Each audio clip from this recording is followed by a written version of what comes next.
Welcome to The Path. This podcast is a production of the men's ministry of First Baptist Church in Hendersonville, Tennessee.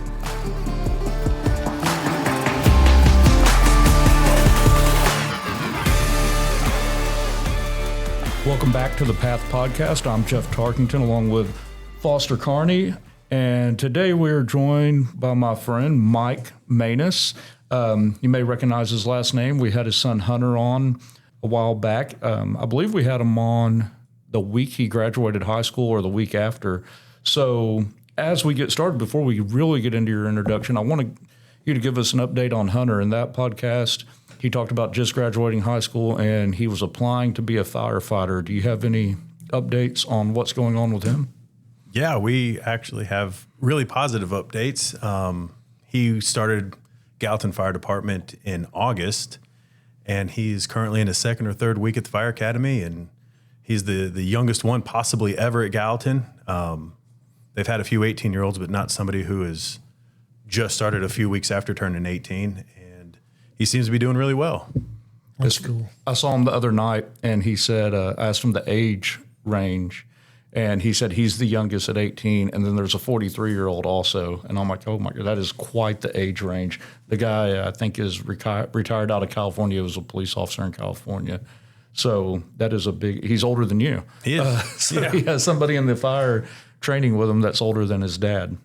So as we get started, of course, you and I work together, but as we get started, I just want you to tell us a little bit about you and, where you grew up, what life was like for you growing up, where you lived, and all that good stuff. Yeah, so I was born about 3 hours north of here in Southern Illinois, real small town north of Marion. I lived there till I was about 10, 11 years old, moved up to Central Illinois. I was there till I graduated high school. Didn't really want to know or didn't know what I wanted to do. So I joined the Air Force at 21, was stationed out in Omaha, Nebraska. Loved it so much, we ended up staying after I got out, and then went to grad school at SIU. Things didn't work out there, which I'm sure we'll get into, and then moved back to Omaha because that was kind of like home for me at the time. And then 8.5 years ago now, moved to Gallatin and been here ever since. So SIU, Southern Illinois, and when Mike first told that to me, he was surprised I knew they were the Salukis. So in high school, what were you into in high school? Or did you play sports, or were you just going to school, or what was going on? Man, high school was rough for me. So I didn't really enjoy high school that much. I tried to do the traditional high school student route, and I played football up until my junior year. I didn't play my senior year. Tried to play baseball, played freshman, sophomore year. And then political reasons didn't get picked up for my junior year, which was funny because the summer before tryouts, I made the city team, and I beat out a lot of guys that made the high school team, but ended up, coach didn't really like me, so I didn't play. I was actually really big into church. I went to Wednesday nights, all the music festivals and youth groups, and really kind of found my niche. And then probably senior year is when I started to drift away a little bit. But senior year was just a countdown till I could leave high school and move back down to Southern Illinois, and then kind of start my adult life there. So when you said you were really into church, were you did you accept Christ at that young age, or? Yeah, it was.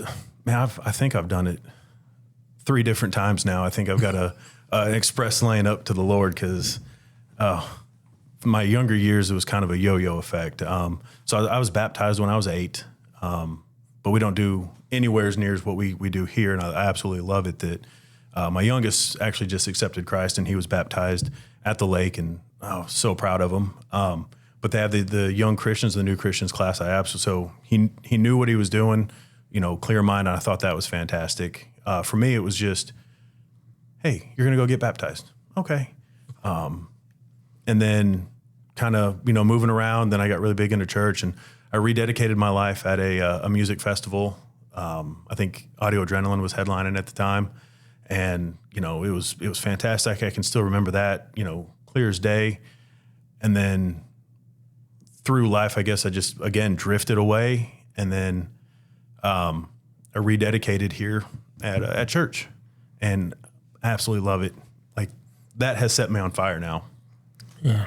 Yeah. As we're getting into that, and you're saying rededicate, do you think, like you're 8, you didn't go through the new Christians class, and we'll get into all your kids, but your youngest is Ben Danger, and who this did that, and he was baptized at the lake. How much of a difference do you see, like our church doing that new Christians class for the younger people to make sure that they do know the decision they're making, and the difference in like when you were 8 and now with Ben being 8 doing that?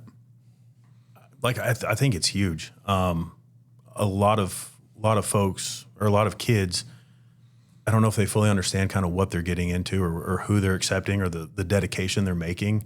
And they do it either because their friends are doing it, their parents are kind of, forcing them, or, hey, we go to church, you're old enough now, so this is the natural progression.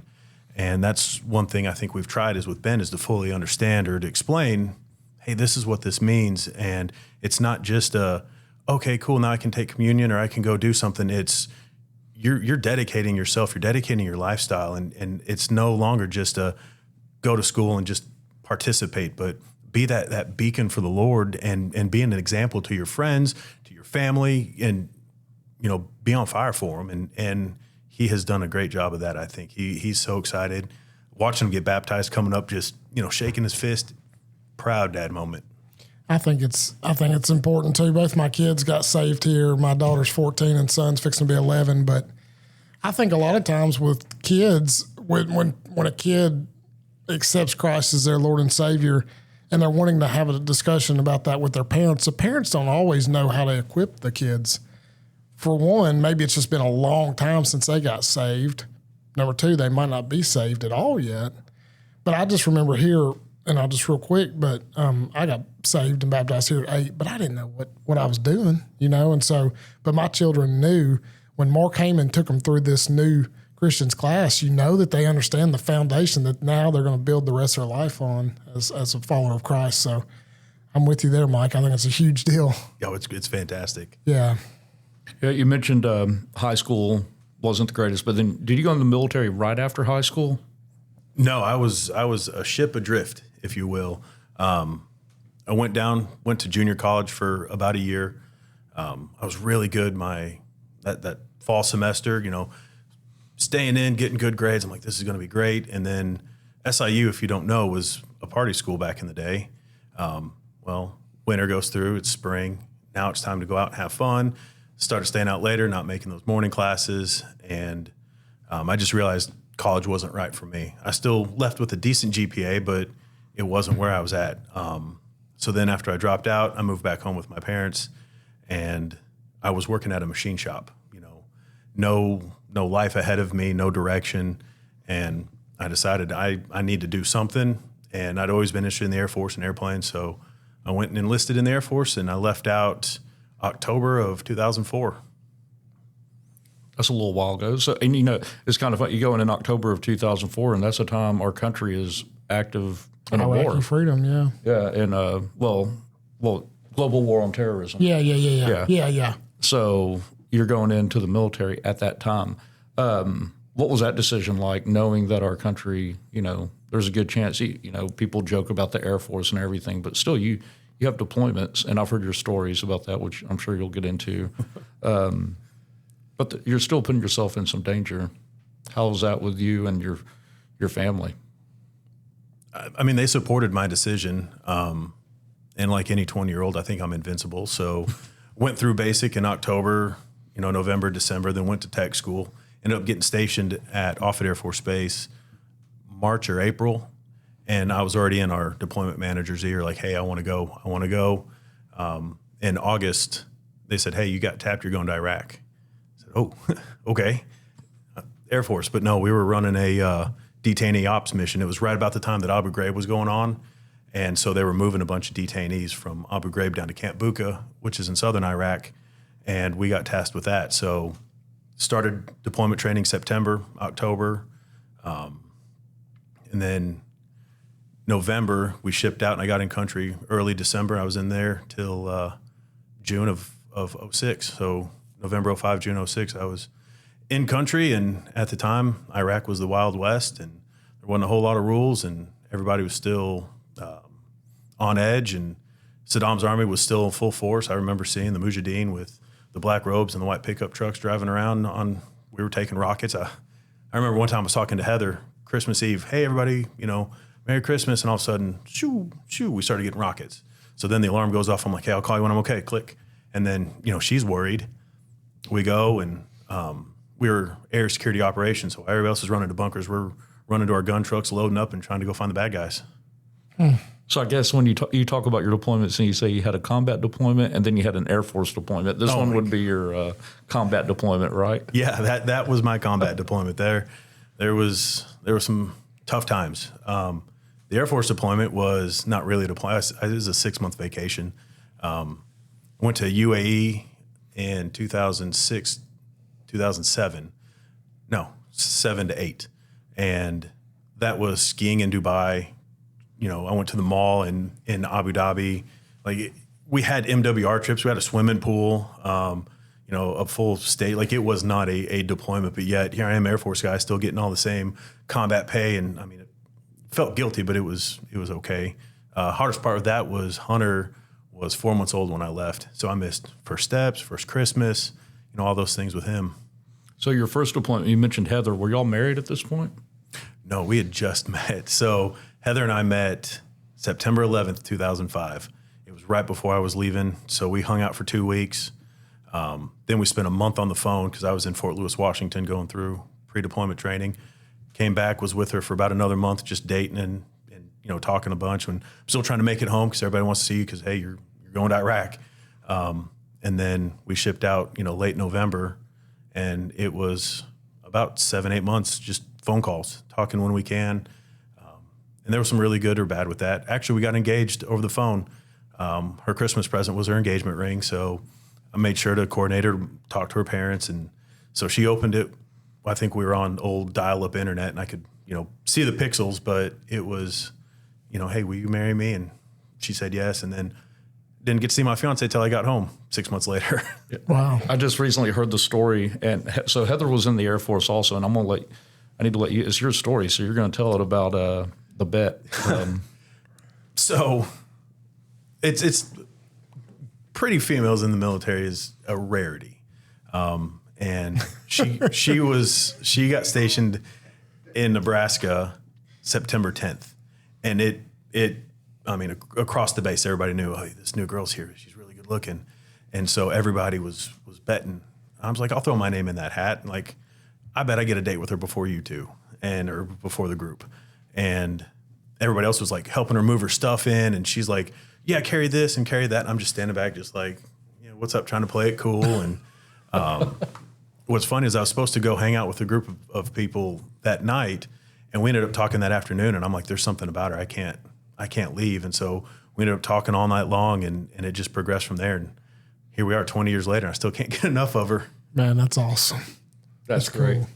I love that you met her on a bet. Yeah. A good bet.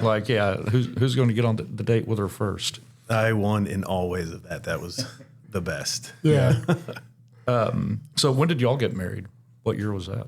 October 14th, 2006. Okay. So we're coming up on 19 years. How long were y'all together before getting married?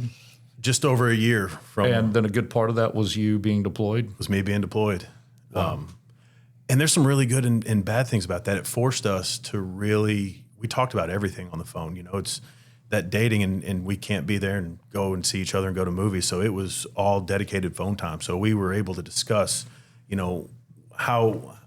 how we wanted to raise our kids, how many kids we wanted, where we wanted to live, all aspects of a marriage we had lined out prior to actually even spending significant time together. And it really let us kind of align our values and make sure that this is the person, this is my partner, this is who I'm with for life. And we've matched up and we've been able to really kind of grow with that. Yeah. And while you're dating, your job kind of changed and then you got, you're on a plane. I'm going to let you tell that because, of course, again, it's your story. I love these stories because I've heard them from you quite a few times and they're really good. And I think people get a kick out of them. So I was fortunate enough when we got back from our deployment, there was a spot open for the flyaway security team for the E-4B or affectionately known as the Doomsday Plane. It's an upfitted 747 that carries the nuclear launch codes for the United States. Air Force One is the presidential transport plane. It's with all the luxury comforts. We're the operational plane. So it's designed to withstand an EMP. So it looks very archaic on the inside. But wherever the president goes, we have a certain radius that we have to follow him in. And, we're also the transport for the Secretary of Defense. So I've been to 36 countries. I mean, worldwide. I think the only 2 continents I've not been on are Antarctica and Australia. So it's been a fantastic experience for me.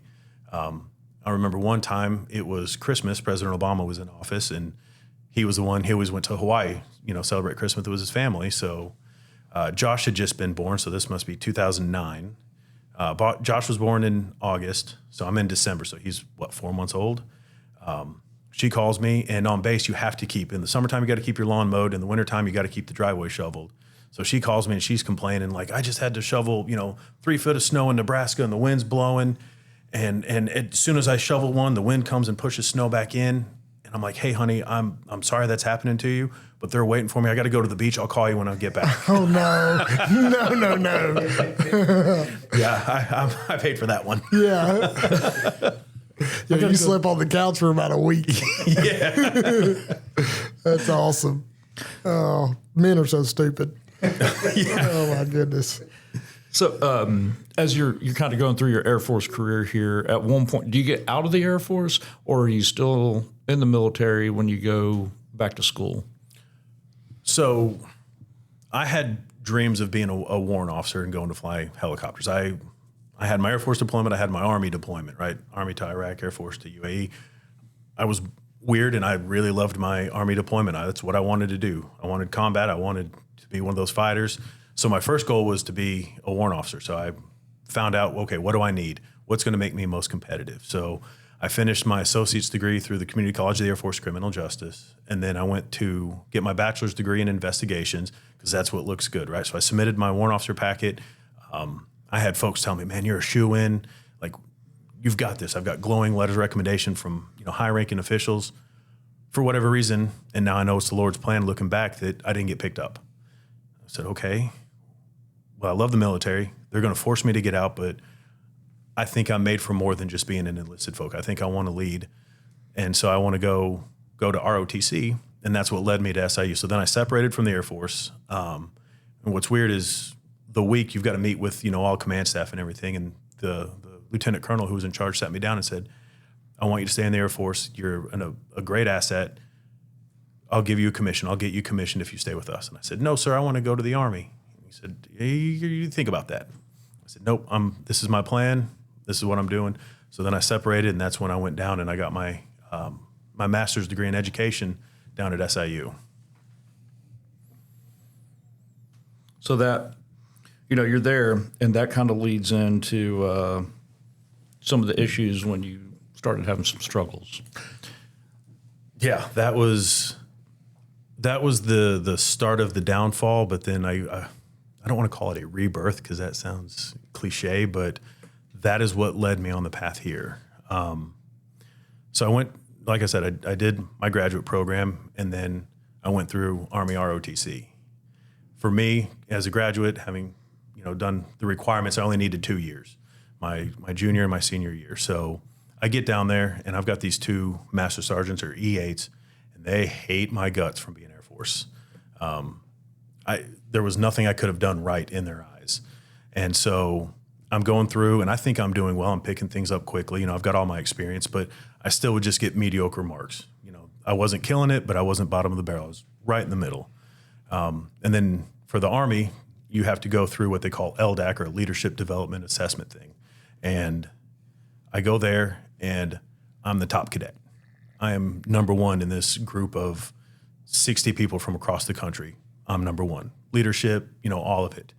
And so in this time that I was gone, they switched some command. The 2 master sergeants were there, but we had a lieutenant colonel that was in charge. He retired. They brought a new one in.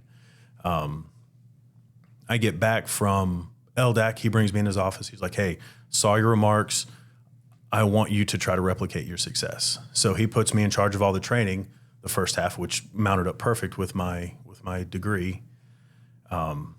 And then the second semester, he's like, I want you to be just a mentor. You're not going to have any job. I just want you to hang out with these upcoming, seniors and give them your success. I said, Roger that, I can do that. And one thing about me is I'm never going to have my troops do something that I didn't do. And so I followed them around. I hiked with them. I rucked with them. I PT'd with them. I was right there with them, just trying to build them up, make those corrections that I needed to. Well, the lieutenant colonel that was in charge was kind of a go-getter. So he ended up getting orders down to Texas. He was leaving us. I remember in February, I went into his office. This was the February before I graduated. And I said, I'm not going to commission. And he said, no, there's no way. I said, no, you don't understand. These two master sergeants hate my guts. Something's going to happen where I'm not going to commission as an Army officer. And he goes, no, it'll be fine. Just if something happens, give me a call. I said, Roger that.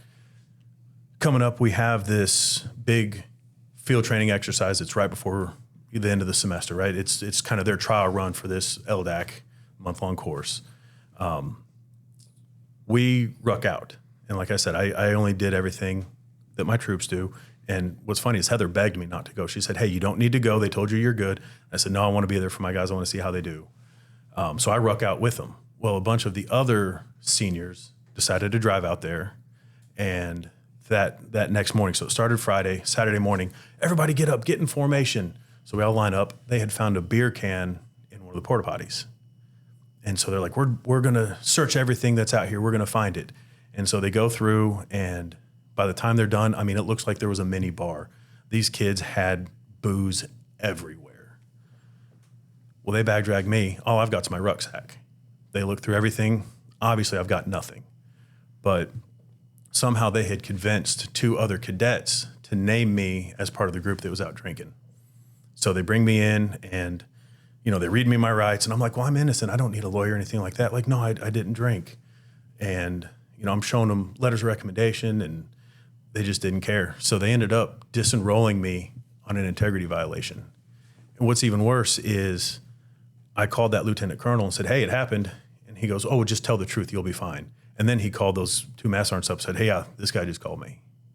And all this is documented and written out.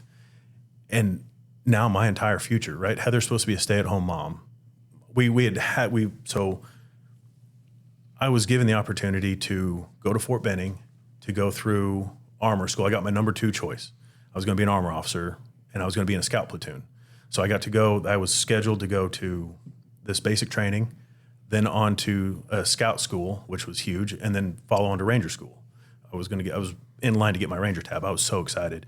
We had a down payment on an apartment down in Fort Benning where I was going to be, and then I had orders to the 25th out in Hawaii, my number 1 choice. All that's gone. And they drug this investigation out because I was a veteran. I was able to use my GI benefits. As long as I was in school, we were making a livable wage. Well, they drug the investigation out past school where they just basically bankrupted me. And I just had to admit, yep, I'll sign my papers, whatever. And that's when they disenrolled me. Looking back in the plan that God had for me,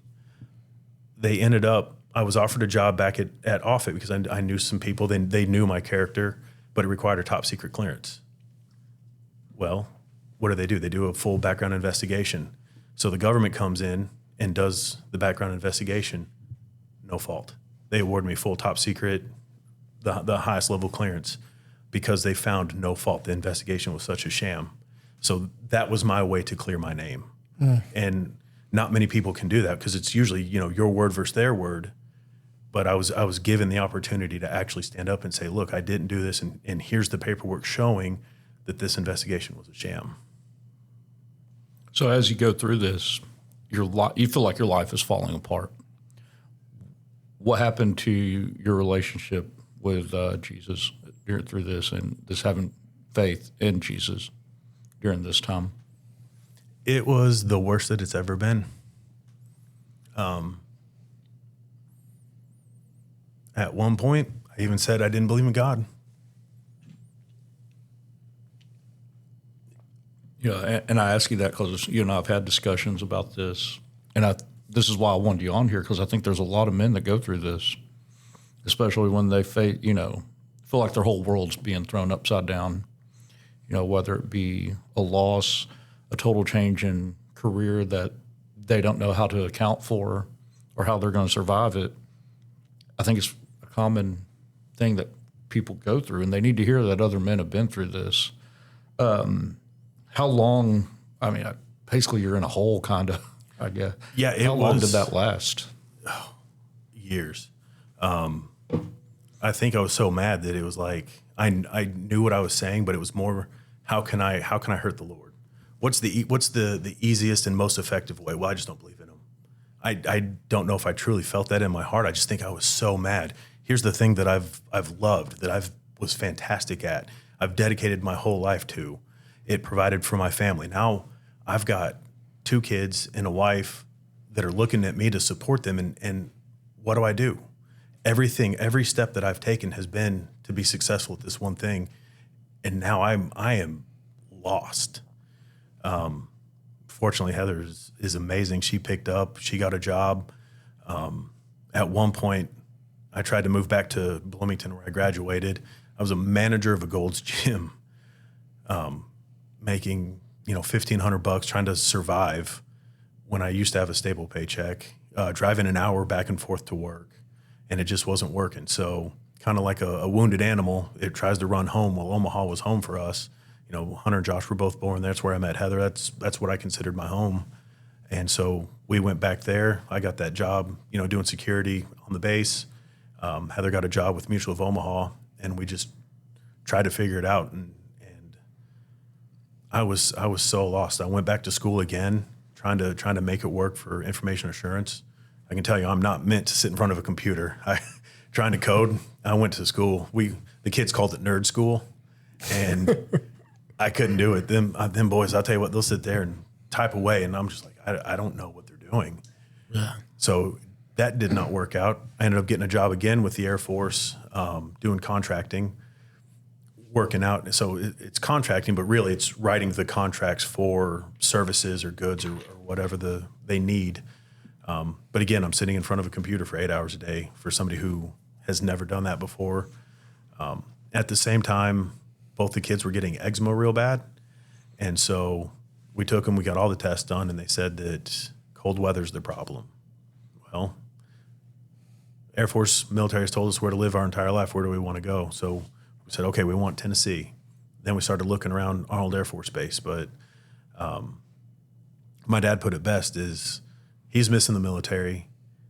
Why are we keeping him around? It's like an alcoholic that keeps going to a bar and ordering a water. Like, it's not good to stay around that culture knowing you want to be a part of it. So we nixed that. Then we looked at Thompson Station. And finally we found this house in Gallatin, fell in love, lowballed him. Guy accepted it. And here we are. That's cool. Mike, I got a question. You said there was that period of life, maybe years of life, where you were just mad at God and really just didn't even want to believe in him. How serious was your relationship with the Lord leading up to that point?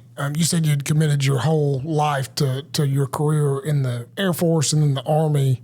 But what did your walk with the Lord look like during those years, from 8 years old to through the Army? I'm ashamed to say I would call it lukewarm. Yeah. I would go to church sometime. Like when this happened, I went and ran to church, like, help me out. Like, yeah. Why would I not have a relationship with someone until I need it? That's a very selfish way to be.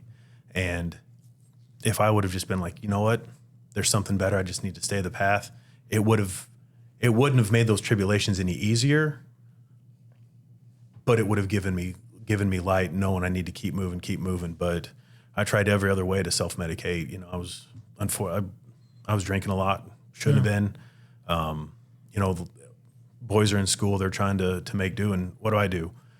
Bury myself in my basement, play video games just to escape because I don't want to deal with reality. That was tough. And it really, looking back, like, I hate that I wasted those years. And it was like, oh, maybe if I get right with the Lord, I'll get what I want. Like, that is such a selfish way to look at things. Yeah. How old were you back then? Just curious. Early 30s? Early 30s. 31, 32? Yeah. No, I mean, that was 10 years ago for me. I'm 42, but I remember those years. And, it's funny. Last night we had a men's night of worship here, and it was incredible. Kyle Wiltshire spoke, and he's just a great Bible teacher. But what he was telling us last night to remember as followers of Christ, as Christians, that we're all saints. And a lot of times we think of saints as the old wise people that have been in church their whole life, or maybe St. Peter, St. John, blah, blah, blah. But he said anyone who follows Christ is a saint. But the problem that we struggle with sometimes is putting our identity in the sin that we used to, our old sinful selves, or even the sin we're struggling with right now, instead of thinking of ourselves as saints. And I've never thought of myself as a saint. But I thought that's a pretty good, because if I stop and identify myself with the sin that I used to live in, even today, because that's where the enemy wants to take us back, my identity would be a porn-loving, drunk, cigarette-smoking idiot, and some more to go with that. And I'm so grateful that we're not defined by who we were or even what we struggle with today. That's not what defines us, because of who our Creator is. So, yeah. As you're going through this and, really saying, I don't believe in God and this, how did that affect your relationship with Heather? I know you said she was great and stepped up and everything, but did it cause any struggles for y'all? Or I was not the husband that I should have been. She really filled in with taking on maybe both roles at times. And she gave me the space to kind of figure out who I was and what I needed. But yeah, we were arguing a lot, and because I'm mad at everybody. I mean, if I'm mad at God, who am I not mad at? right. So it's hard when you lose that joy to find joy in anything. And there was just a lot of struggle with her and I being a team and like being one unit. It really was me versus the world. And it was including my family, my boys. Like I tried to be a good dad, but it's hard when you're just adrift and you don't have that guiding light. And you're angry. And you're angry. And all then the they time. do things that they're as being kids and you're angry. Yeah. Why is dad yelling again? Right. So then you talked to the point to where you moved here. How long were you all living here before you looked into law enforcement? Year or two. Yep. I've heard you talk about 2 years. Ben, you looked into it when Ben started school, right? Right. Yeah. So Ben was just a couple months old when we moved down here. And I got to live all the things I missed with the other two. So my oldest now is 18, Josh is 16, and they knew the military life. When I wasn't deployed, which was 6-8 months at a time, with the Doomsday plane, I was gone for a week or two at a time. I would be home for a week or two, gone for a week or two. So dad was always coming and going. I lived out of a suitcase a lot. And that affected my relationship with them. With Josh, there was times that he didn't even want me to hold him because I was a stranger to him. Fortunately, that's all changed, and my kids are some of my best friends. But with Ben, I got to live all of those things. That was my buddy. So fortunately, Heather had a good job to where I was able to be a stay-at-home dad for the first couple of years we lived down here. So I took him everywhere. We did, daddy gymnastics, and we would go on rides and just go cruise the backside. He'd help me fix the lawnmower, go hang deer stands. He was my little shadow. And when he went to school, I'm like, well, I'm empty again. What do I need and what fits? So kind of looking at, where my passion is, just kind of fell back into law enforcement because I was security forces in the Air Force, and it was just a natural progression with my background. And only place I applied was Gallatin. I ended up. Well, you did a ride along with us, and probably, if you're looking into police work, you want it to be exciting. And sometimes excitement comes, with not the best kind of calls. And your day you came and did a ride along to see about this, we had a stabbing. So, that was kind of a big selling point. Like, oh my gosh, this is so much fun. I want to come work here. When I actually rode with Jeff too, my first time, he was the one that met me and saw me through, and I still decided to join anyways. That's pretty amazing. Yeah. Yeah. Well, how long have you been going to church here now? 3 years, I think. So I remember because I invited you to our men's group that we were doing on Saturday mornings, and we did that some, and then you were going to another church, and y'all decided, hey, we're going to change up. We need to change, and y'all ended up coming here. And there was a Sunday morning, and Mike goes walking down the aisle, and I'm just walking, grab a hold of him, walked right down there with him. It was amazing, and I think that's the day y'all joined the church, right? It is. I don't think you understand the effect that you had inviting me to that Sunday or the Saturday morning meetings, the men's group. Because we were going to another church in the area. I won't name it because we left under bad terms. They got up and gave us a sermon that did not align with our values, and that was when it quit. But I remember I was working, and you called me and you said, hey, where's your faith at? And first I was like, ooh, if he's having to ask, that's not good. But then we had a really great conversation. He said, hey, I'm doing this thing on Saturday mornings. I'd love for you to come. So I didn't, tell the kids. I told Heather, hey, I'm going to wake up. This is where I'm going Saturday morning. But we worked through the men's fraternity, which was a fantastic workbook. Took a lot away from it, put a lot of it into practice. I still remember, having to die to really live. That is the spark that started my and my family's whole journey. Because I found out later, once we had joined, the kids said that seeing my relationship with God is what started their relationship. Not that I was, this new man, but they're like, Dad's happier, he's more engaged, just from that little bit. And then it grew and grew and grew. And it was all because you took the risk and you invited me to come to the Saturday mornings. You saying that right there, that is why men's ministry is so important for church, because you're the leader of your family, regardless of what anybody wants to say. You, especially with having sons, you're setting that example, and look what it's done. I mean, I don't know if anybody could word that any better than what you just did. Yeah, no, and I'll tell you, Mike, Jeff really does have a gift to reach out to men that might otherwise get overlooked, because of the work that y'all are involved in. Not everybody has access to y'all like he does, and I'm not going to brag on him too long because I don't want to embarrass him, but he really does. I mean, Mike has seen me at my worst. So, well, no, hey, we're all a bunch of sinners saved by grace, but and we're all morons. But the fact that Jeff, you've been bold and talking to guys in the police force that have seen the worst kind of things and been through the worst kind of things. I really appreciate that about you. That's why I like you so much. Oh, gosh.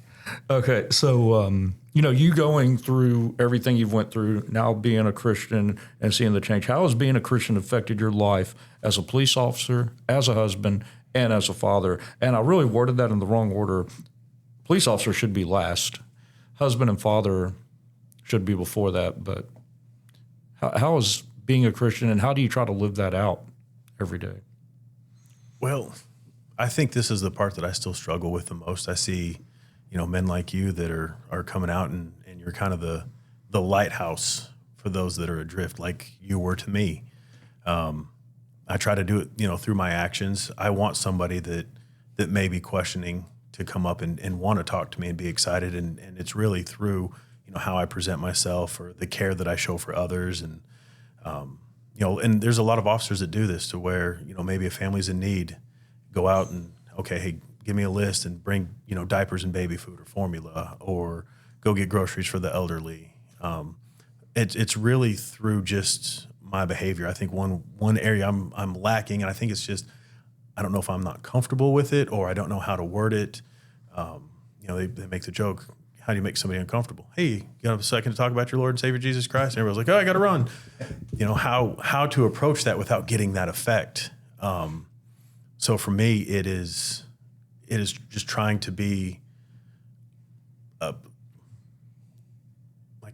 just show people like who I am personally to that it's backed in my Christian values. I know I explained that very poorly, but you don't want to be living your life in a way, if you tell somebody, hey, can't do that. I'm going to church. Where they're like, you go to church? Seriously? Right. You know, so trying to live your life and the way you present yourself, you know, you talk to officers from all over the state because Mike and I are both in our training division and we do a lot of teaching. And we've had, I think, like 170 different agencies have come to Gallatin for training this year. So we see people from everywhere not getting up in front of a class and cussing every other sentence. You know, just simple little things like that make a difference. I was going to say, the first time I met you, I was sitting in Jeff's office and the door was shut. You opened the door and came in and sat in, and then there was a couple other officers, but I noticed right away that you didn't cuss.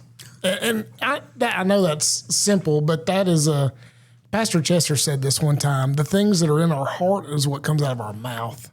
And, you know, if you feel hatred or profanity or, you know, perversion in your heart, it's what comes out of your mouth. And so I admired that about you right out of the gate. So I want to speak just a little bit into your work, or you said, I'd like to be more kind of like what Jeff does and not struggle with talking to people. You did the same thing too. Like when you came to our SWAT school, you got up and, you know, you said your speech and then you prayed for us. And it was just, I mean, it was very, very powerful. And I think people really walked away, not from I got to get out of here, that's uncomfortable. They're like oh, wow, that was really nice.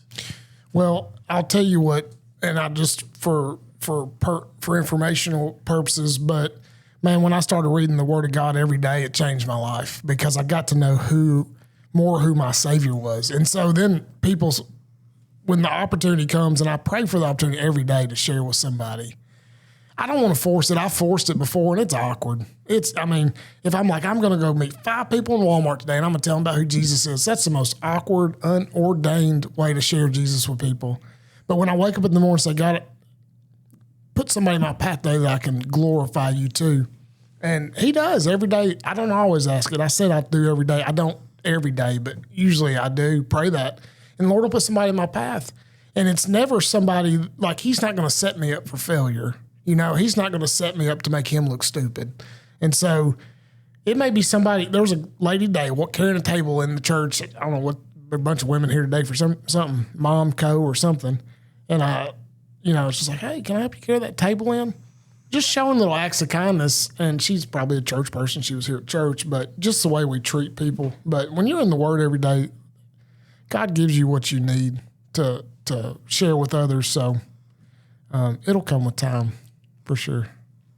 Yeah, I want to talk, and I'm not in your house with you, but this, what I do see from you at work and this when I see you around Heather, it comes off like y'all have a true partnership and are on the same page in how you're raising your 3 boys. And you talked about when you're in the courting phase, how much time was spent on the phone because you were gone. Did y'all make that plan on, hey, this is how we want to raise our sons, our children at that point, because you didn't know if you were going to have sons or daughters? Or did that change over time, what your intent was? No, we lined that out from the beginning of, we are the team. If we don't agree with something, we're not going to have that disagreement in front of the kids. We're going to go off. We'll talk about it after. And there's been times that she's pulled me aside and be like, hey, you might have been too hard on them. Or, hey, you're being too lax on them, right? Because moms are all about love, dads are about discipline. And we keep each other in balance, but we present a united front. And I know that if I say or do something, even though she may not agree with it, she's going to support it.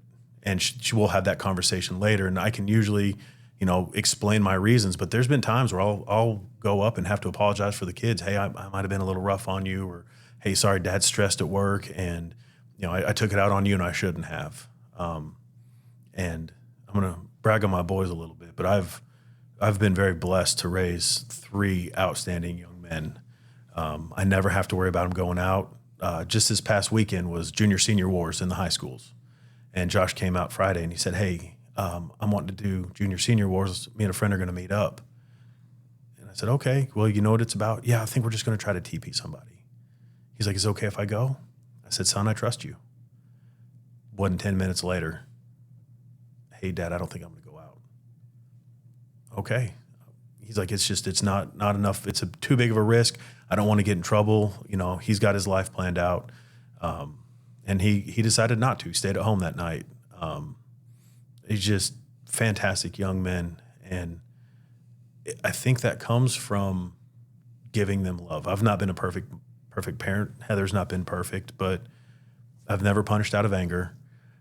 If they got in trouble, they know why, and we've loved them unconditionally. And my whole goal of being a dad was I never want them to go, oh my gosh, I hope my dad doesn't find out. I want them to go, I need to call my dad. He's going to know what to do. And I think I've got that. There's been multiple times one of the boys has called and said, Dad, I'm having trouble with this. I'm on my way. And then be in their corner. Which here's a tip, especially with your boy getting older, make them run. Make them run. Make them run. If they do something that is against the rules or that, run them. Okay. So my driveway down and back is about a quarter mile. And so they know if they're misbehaving, they smart back to mama, whatever, hey, mailbox and back. And that does two things. One, it gives me time to cool down. If I'm hot, I can take that breath. And if I'm still mad when they get back, another lap. That's good. You're going to run till I'm calm. Yeah, that's good. But then it gets the energy out, right? Yeah. So now they're broken down. They're so tired, they're breathing heavy that they don't have their guard up. And then it all just comes out and we figure out what's really wrong. And then we have a conversation. Hey, this is why you got in trouble. It was, and it's worked out well. And also now when Hunter was in high school, he ran cross country, and I think I had conditioned him for that. It took a lot of trips up and down the driveway. A lot of trips up and down the driveway. Yeah, talking about having 3 boys, what is something that you hope they can take away from you on how they are when they get married, how they are as a husband, how they treat their wife? I want them to always prioritize her. Mark Driscoll, the pastor, he's a church in Missouri. I think he is fantastic. I follow him on Instagram. And he brings up that when your sons get married, you're now extended family. I just listened to that sermon. I've heard I that. just too. listened to that sermon. I've heard the snippet of that part. Yeah, it was good. And I told them I never want to be a stressor in their life. If the wife has this plan for Thanksgiving, for Christmas, I'll celebrate Thanksgiving on a Saturday. I'll celebrate Christmas the following week. Never, ever fight or stress to appease Heather and I. I want you to always put your wife and your family's happiness over ours, because that is your family. That is your household. We are extended, and we are not there to put our wants over your happiness.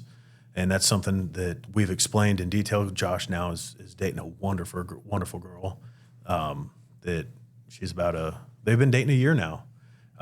Again, a really good Christian girl, absolute sweetheart. And it's, hey, if this, he's only 16, but if it does progress, like clear boundaries, that is your family now. We are extended. We just want you two to be happy. I wish every woman could hear that sermon, because it seems like the women are the ones that really get bent out of shape over Thanksgiving and Christmas. No offense, my mom or mother-in-law, but they get bent out of shape over that crap. I'm serious. I just listened to that sermon. I thought, man, this is a game changer, because what he said in that sermon is, he said, do you realize that the most stressful times in your life are around Thanksgiving and Christmas? And it's because your parents. He said parents, it's usually your mom or your dad, because your mom's, but putting the pressure on you to be there when now they are extended family. And I thought, man, that's good. That's good. That's what we want to do with our kids. And we've had that conversation, because they're like, what's everybody so bent out of shape about? Because we don't want to be here. It's the timing's wrong, But so, yeah, I'm glad you brought that up. That's good. So you may have called earlier. Mike talked about hunting and stuff, and he's also on the SWAT team, military guy. He loves guns. So everybody that likes guns and stuff, I always ask him, out of the guns you have, what is your favorite one? So I've got this old H&R single shot 12 gauge. It's the first gun that Heather ever bought me as a family. And it was when I was living in Omaha. I had it so good because I was still an Illinois resident, so I could draw resident Illinois tags. I was living in Iowa, so I could draw resident Iowa tags, but I was stationed in Nebraska, so I could draw resident Nebraska tags. So those are the three, Whitetail country. Yeah. You take out, Missouri and Kansas are the next two, but that's the land of big deer right there. And it wasn't the most expensive gun or the most flashy gun, but I've killed a lot of deer with that gun. And it was like, hey, I think she worked overtime to be able to make it work, to get it for me. And it just means the world to me. So I'm guessing that's one you'll never get rid of. If anything, maybe hand it down to a son at some point. That will be handed down to a boy. What I love about that question is so far pretty much everybody is never, like you own a lot of guns that are much more expensive than that. I like to say I own more than a few, but less than enough. I like that. I need to remember that. And, Foster is the same way. He has quite a few and stuff, and other people have, but the one is never the most expensive gun that is her favorite. Is something that has some sentimental value to it. And that's probably with this anything in our life. It's not that most expensive thing. It's that stuff that came from somebody or they worked hard to get that for us. My next question for you is, and I know you like to read a lot, but other than the Bible, do you have a favorite book? I really don't. I don't have one that I constantly reread or go back to. I enjoy books. So I'll read everything from military history all the way to fantasy and fiction. And, there's a book called The Lies of Locke Lamora that is a series, and it's fun, but it's all fantasy.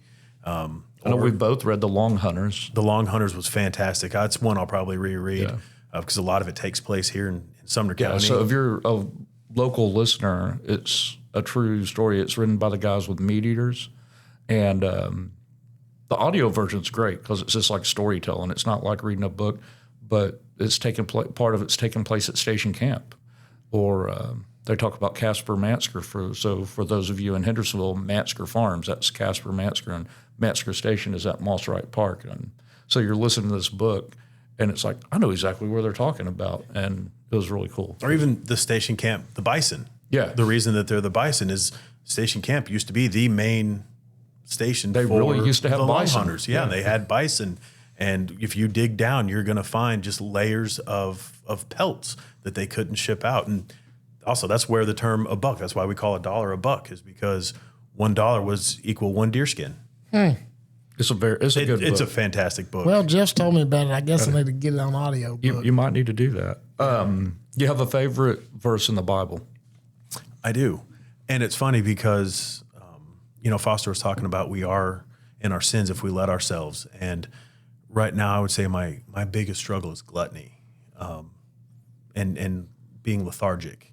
And we actually, my wife and I For those of y'all listening, Mike's not sitting here like an overweight guy or anything. He's in shape. So I don't want you thinking that we're doing 600-pound life on here with him or anything. He's in shape. He works out and everything. But going through Proverbs 13:4, the soul of the sluggard craves and gets nothing, while the soul of the diligent is richly supplied. And I think that is fantastic to know that we can never really settle and not have a purpose. And, God has given us this body and we need to celebrate it. And much like we take care of our valuables, this is, the most valuable thing we have on earth, and we need to celebrate it and get out and move. And it doesn't have to be that I have all my macros in line and I've got the chiseled six pack, but when I'm 80, I want to be able to pick up my grandkids and my great grandkids and not be confined to a walker or a bed. And I think that through movement is a way to celebrate the gift of God. That's good. Yeah, you being military, law enforcement, and everything, and you've worked with me for a while, and you've seen me fail and do some things that are somewhat okay. A lot of failure in there, though. But how can men display Christian leadership, in their workplace? And for us, that's law enforcement. But really, I don't think it changes. I'm reading a book by Jeff Ward right now, and it's for leadership for ministers, but you just take out that word minister and put what you do, and it still applies. Well, and I think I meant to say this last night. Every man that's a follower of Christ is a man in the ministry because we're all called to be ministers to men. So you can leave the word minister. You can take out church staff, but you can leave that word the same too. So what do you think about what do you look for in a leader? Well, one, I think that we have to be the example. If I get up there and, like you said, in front of a class and dropping F-bombs and just being inappropriate or finding these female officers and going up and cuddling up with them, even though I'm a married man. What example does that set? How can I trust, if I can't trust you to just be an upstanding citizen, how can I trust you to lead me? Where are your values really at? So I think you have to be the example. And much like we have to live selflessly, I think you have to be a selfless leader. It's not what's in it for me, but how can I help my friends? How can I help those that work for me? What do they need that I can provide? That's great. Wow. We've touched on this, but this simple, what does being a Christian man mean to you?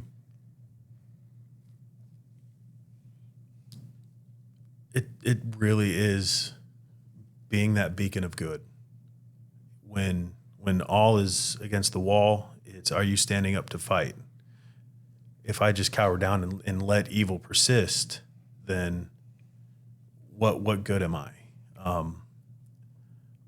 But standing up for the ones that can't, standing up for what's right, whether it's just me standing alone or with a group.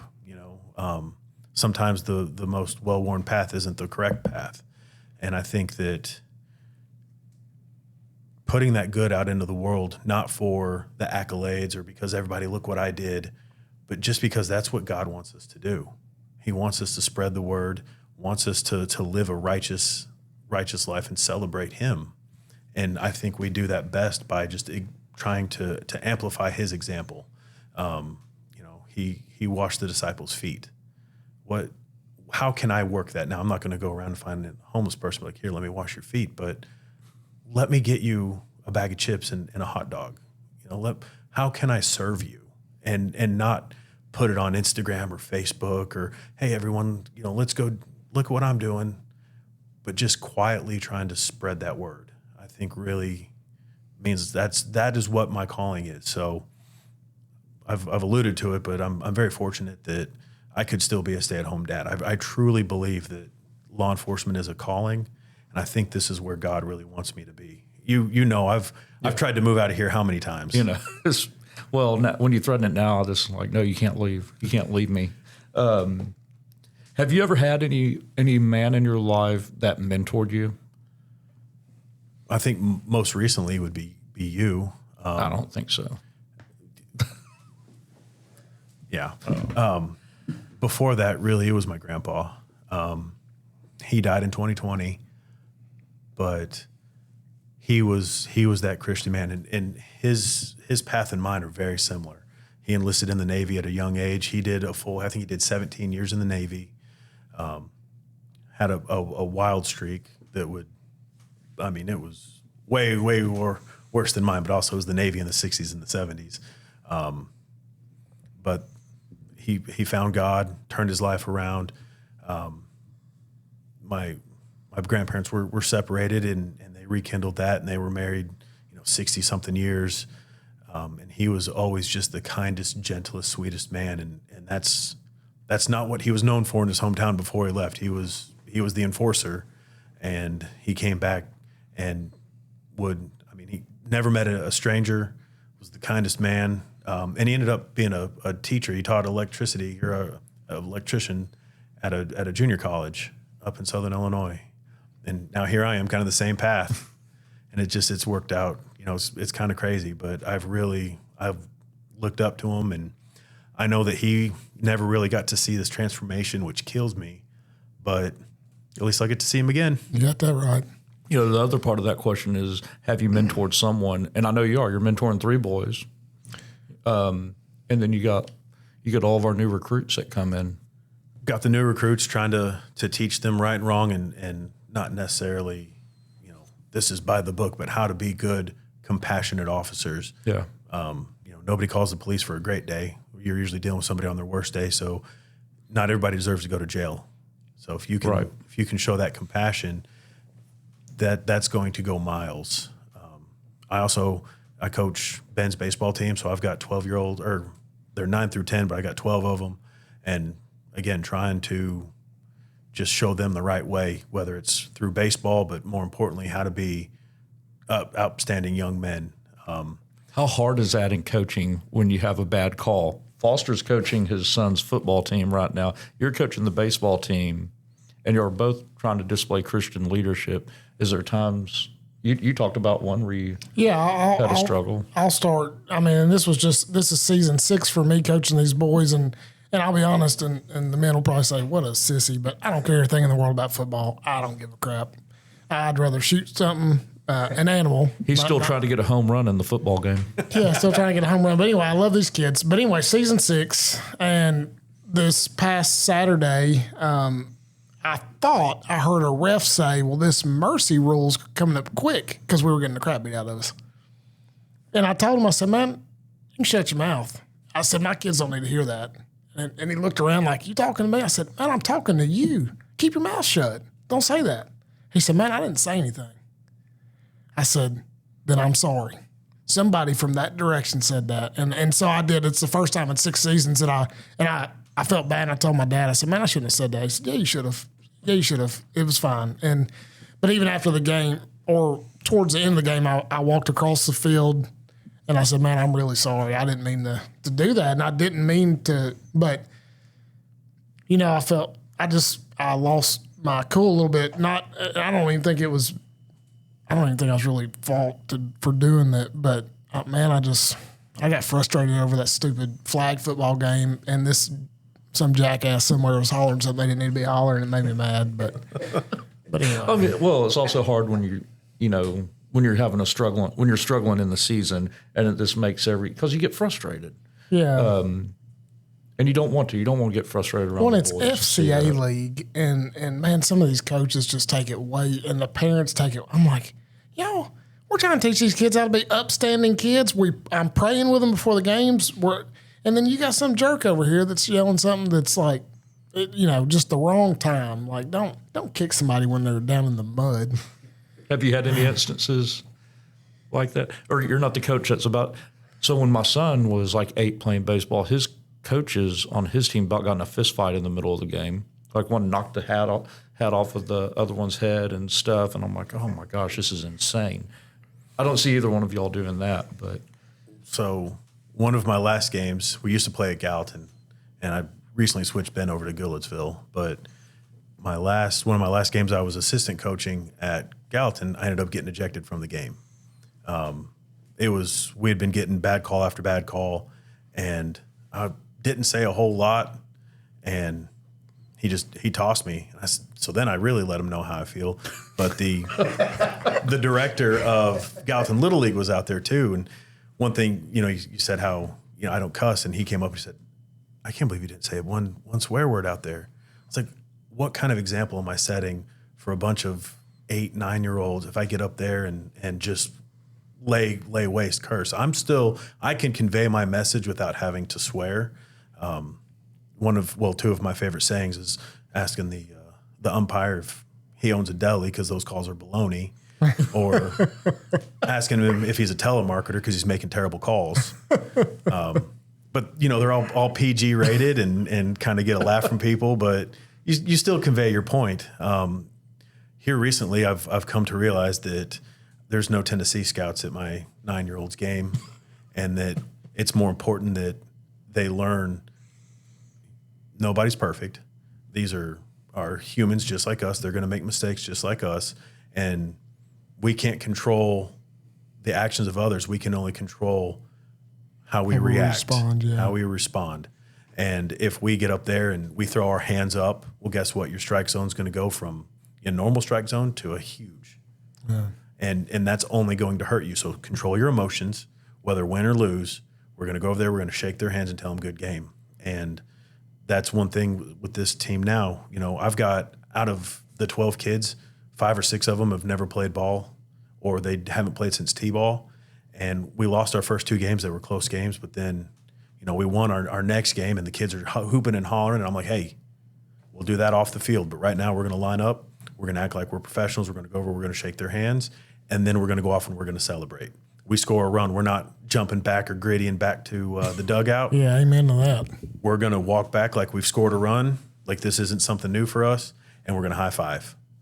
And I think that's really especially at that age, the role now is let's turn these young men into good Christian athletes and not just thugs that are out there for themselves. Yeah.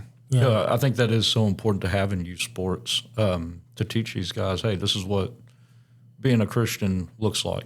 That's why we need good Christian men in all these different avenues of our youth, whether it be sports or, there's all other kind of things too. Sports is one that's popular with us, but there's other avenues too. Foster, you got anything else? No, I was thinking one thing, Mike, you said something, and I don't remember what you said exactly, but it made me think this, in the last, I think it's been 12 days ago, I may be wrong about this, Charlie Kirk, and I'm not going to open up a whole thing on Charlie Kirk, but got assassinated, and yesterday was his memorial, his remembrance of him, and all these political people were up. I mean, anybody who's anybody, the president, all these people were celebrating Charlie's life, an incredible worship service, which I didn't get to see. I did see Tucker Carlson speak, and I saw a lady that worked with him at Turning Point speak, and it was just a huge encouragement. But what really moved me last night is I was up here preparing for our men's night of worship. One of the men here came in, and he was almost in tears, and he's like, "Did you hear Erica speak?" And I was like, "No, I was here." And he's like, "Man, she got up in front of all these people and said, 'You're forgiven.'" And I've really been thinking about that a lot today, because in Matthew chapter 5, verse 44, Jesus says, "Love your enemies and pray for those who persecute you." And that verse has been on my mind for really days since this happened. And it really kind of sunk in last night that, she has every reason, every worldly reason, to hate the dude that just took the father of her kids away. But yet, because of whose she is, she's chosen to forgive him. And I don't know. I felt like that was important to say right now, because I think we're living in a time, and I don't feel like we are, where everybody's out to, I don't know, hurt each other, or get after each other, or hate each other because we disagree on a certain policy. If you're into politics, which I'm not, we ain't going there. But it was a great reminder that we should love each other and forgive each other regardless of what we've done. So anyway, I guess that's. Well, I think that's a great point, that a lot of people think that being a Christian means you're going to be free of pain and turmoil, and you're not. But it's knowing that there's somebody there that loves you, that will be with you, and you keep believing it's going to come out better. Like this thing in 2014 that I went through. At the time, I thought that was the end of my world, the end of my life. And looking back, I wouldn't be here. I wouldn't have a closer relationship with God. And I always said that I'm either going to retire, or the Army's going to have to kick me out, because I loved it so much. And God said, "Okay, I'm going to kick you out, and you're going to go do good somewhere else." And I now have a better life than I could have ever dreamed of. And I'm closer with Heather than I've ever been. I've got a better relationship with my boys. They really are my best friends, and we have such an open dialogue. I couldn't ever imagine a better life for me at this point. And it's all because of what happened that I looking back, was the worst time in my life. I'm now embarrassed on how I reacted, because if I would have just trusted the Lord, I would know that good things are coming. I could have not wasted those years. Right. And it's not forgiving. It's carrying that pain. And instead of praying for them and forgiving them, we hold on to it, and it does nothing but erode ourselves. Yeah. Well, I won't keep rambling, but Jeff Forge, when he was here a few weeks ago for our men's shrimp bowl, was talking about forgiveness. And as believers, we're called to forgive others. It is for them, but it's also for us. And when we forgive somebody, we're not taking away the punishment for the transgression that they had against us. But we are relieving ourselves of carrying the weight of what has happened. So it's really cool, man. I love seeing God's word come to life in men's lives, because it's so transformational, So, yeah, that's all I got. Aaron, you have anything you want to add? Nope, all good. All right.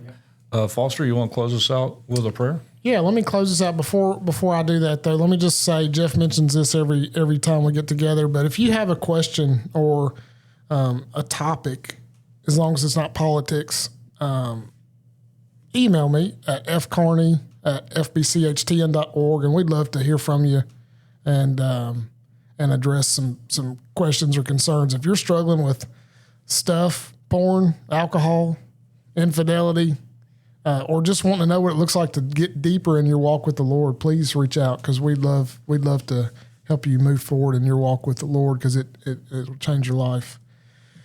All right, well, let us pray.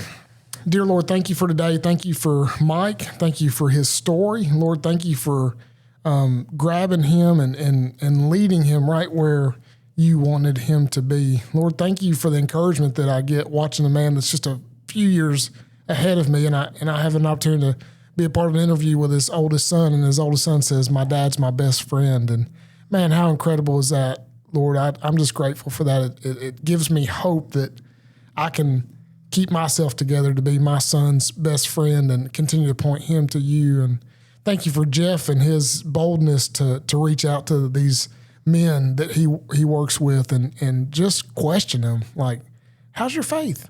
Lord, give us all that boldness. Give the four of us around this table, continue to give us that boldness to reach out. And God, we just love you. I thank you for our church, and thank you for all the things that you let us be a part of, and thank you for your continued blessings. Pray, give us safety as we leave here tonight, and help us be more like you. In Jesus' name we pray. Amen. Amen.